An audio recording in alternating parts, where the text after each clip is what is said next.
Let's start here, Mr. Attorney General. You are running for governor, back on the Georgia vote here.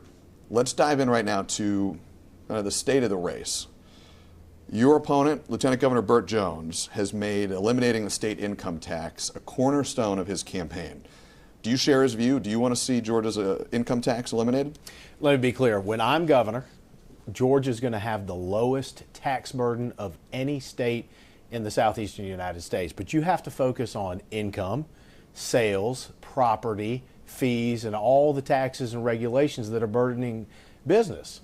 My question to Lieutenant Governor, though, is if you're going to blow a $16 billion hole in the state budget, he's been in the legislature for 10 years. This issue's been talked about. He's been Lieutenant Governor for 3. Why is he bringing it up now? Why hadn't he done it before? I would say, hey, he says he's going to do it. Show the people of Georgia the plan. But I think the reason he's not, and he's hiding behind a study committee, is that he knows he will have to raise taxes on 90% of Georgians in order to do this. And he might think it's a good idea to raise taxes on hardworking Georgians. I don't. And when I'm governor, I'm not going to raise their taxes. You bring up the multi-billion-dollar state surplus right now that our state has. How would you propose using those funds? Well, I think the governor's done a great job, and I think the legislature has too. If given that opportunity, I think we need to focus on infrastructure. We are a great state for business. We got to look at roads and bridges and ports, great parts of the economic engine. I want to look at continuing to focus on increases maybe for teachers and for law enforcement. I mean, these are the folks that we have really are on the front lines. And I work every day with law enforcement. It's a challenge.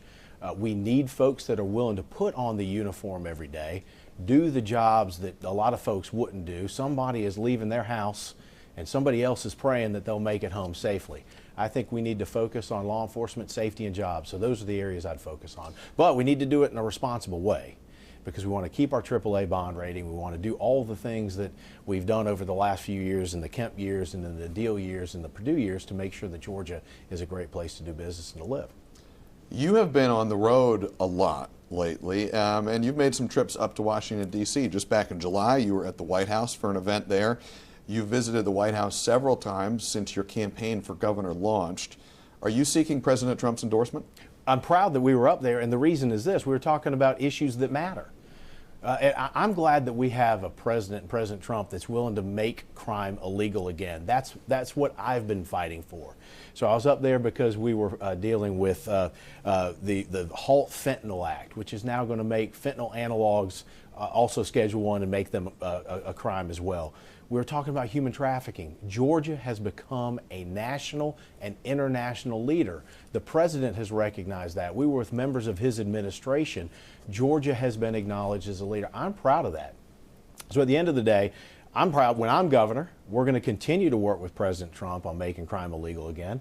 We're going to make sure that we have to deal with all the issues, making sure that the border is secure, supporting him because we have to deal with fentanyl and human trafficking and gangs, continuing to lower that tax burden.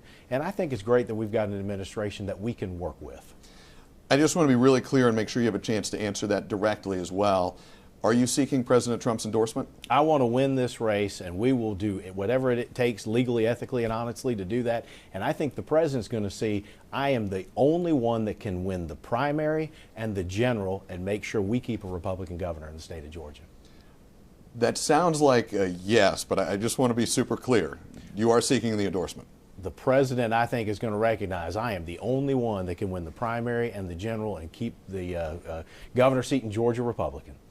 Let's talk about your top priorities, and really the number one top priority of yours. You've talked a lot, both through the campaign and in our conversation here already, about safety, about preventing human trafficking.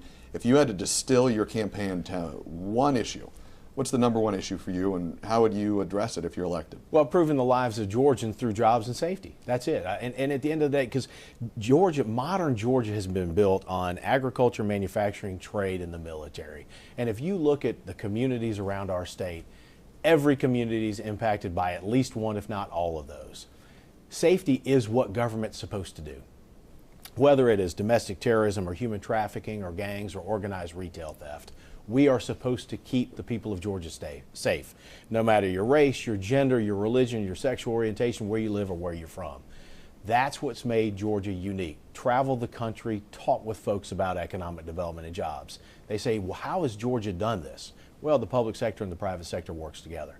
You go around talking about public safety. How has Georgia done this?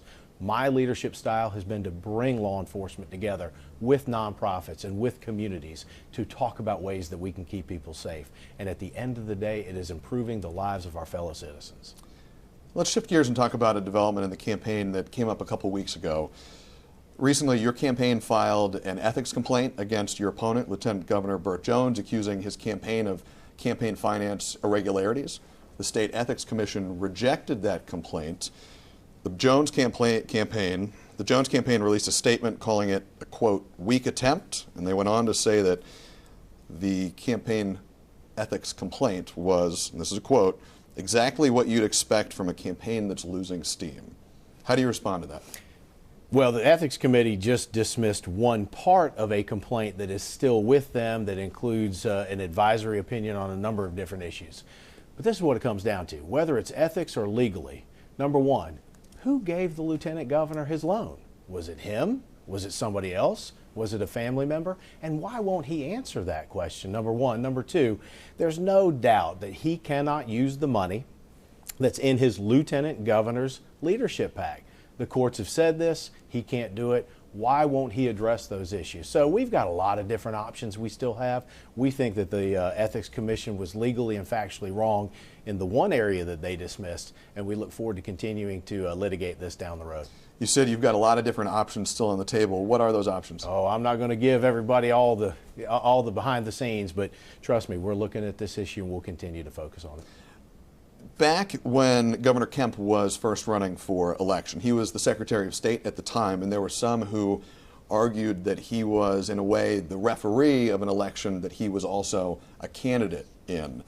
I wonder if some people, and maybe some folks have raised this to you, might see this ethics complaint saga playing out and think, this is the state's top law enforcement officer who is also potentially litigating a campaign finance issue in a race where he's a candidate. Do you think this is something where you'd have to recuse yourself? Not as it relates to this issue, because the laws apply to everybody. No better, no worse for me than anybody else as well. If it were to come down to it, there might be an issue where you have to recuse and another lawyer could be appointed, but that's certainly within the bounds of the law, and we will do everything legally, ethically, and honestly. But the law has to apply to everybody, including a lieutenant governor.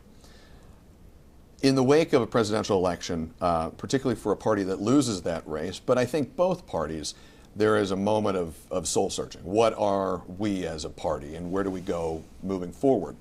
The Democrats, there's been a lot of reporting on how they are still working through that process, many would say. Republicans obviously won the White House in 2024, but there is always a question of what comes next and what a party stands for. When you look out at the landscape of Republican politics right now in the country and in Georgia, what do you think the soul of the Republican Party is? Well, I think it's what it's always been in this state. And the reason that Georgia has been successful and has had the leaders like Brian Kemp and the people of Georgia have supported us in our elections is because we know who we are and what we've been about. And that is, again, jobs and safety. And those are the fundamental things that people expect from their government. And again, to see the transformative nature of a job, to see this state growing over the last 15 or 20 years from the 11th or 10th largest state in the nation to the 8th, and then the focus on keeping people safe at a time that folks on the left said, nope, there's a new criminal justice reform. And that's, I'm not going to enforce laws that I disagree with. And some Democratic DAs would write memos saying, here's the categories of crimes that we wouldn't enforce, and they wouldn't do it, and we've had to step up. Because what I've said before is what's true. It doesn't matter your race, your gender, your sexual orientation, where you live, or where you're from. We believe as Republicans in this state that you deserve to be safe. And oh, by the way, that's also an economic development issue. Nobody locates a business in a place they don't feel safe.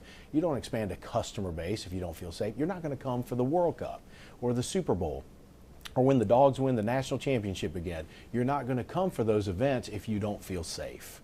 But in Georgia, we believe that that's what we're supposed to do, and we've seen it time and again. The voters in Georgia reward us and say, we like your brand of Republican and conservative leadership because it's what built this state over the last several decades. You talk about applying the laws.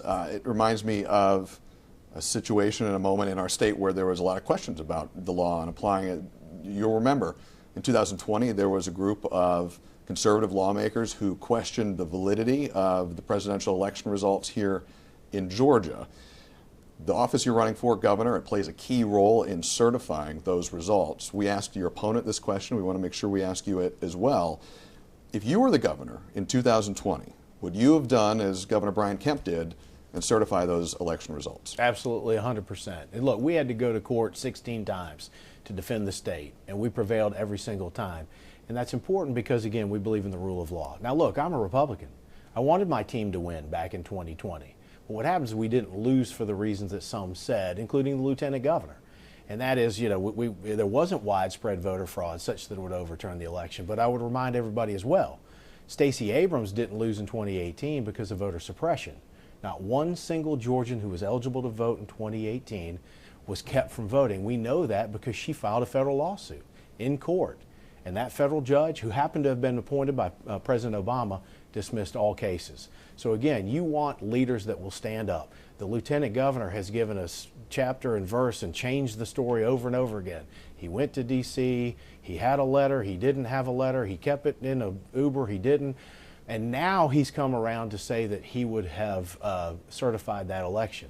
I said it before, I stood with Governor Kemp. He wasn't with us, but apparently now he is. And I'm glad to see him come our way. I want to end here. One last question to you. I always want to be respectful of your time. If you win this election, you're sworn in as governor, what do you do on the very first day? When I win, it's going to be about finding that next job, that next dollar of investment, and making sure the people of Georgia are safe. Attorney General Chris Carr, thank you. Thank you.